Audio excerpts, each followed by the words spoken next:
എൻ്റെ സഹോദരന്മാരെ, നിങ്ങളുടെ ഇടയിൽ അധ്വാനിക്കുകയും നമ്മുടെ കർത്താവിൽ നിങ്ങളെ ഭരിക്കുകയും നിങ്ങളെ പഠിപ്പിക്കുകയും ചെയ്യുന്നവരെ നിങ്ങൾ അറിയണം.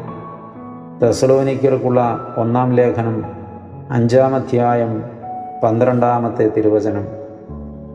ഇവിടെ തെസ്സലോനിക്യ സഭയോട് അപ്പോസ്തലനായ പൗലോസ് പ്രബോധനം പറയുകയാണ്.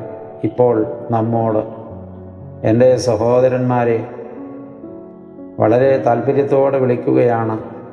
എന്നിട്ട് അരുളി ചെയ്യുന്നു, നിങ്ങളുടെ ഇടയിൽ അധ്വാനിക്കുകയും നമ്മുടെ കർത്താവിൽ നിങ്ങളെ ഭരിക്കുകയും നിങ്ങളെ പഠിപ്പിക്കുകയും ചെയ്യുന്നവരെ നിങ്ങൾ അറിയണം.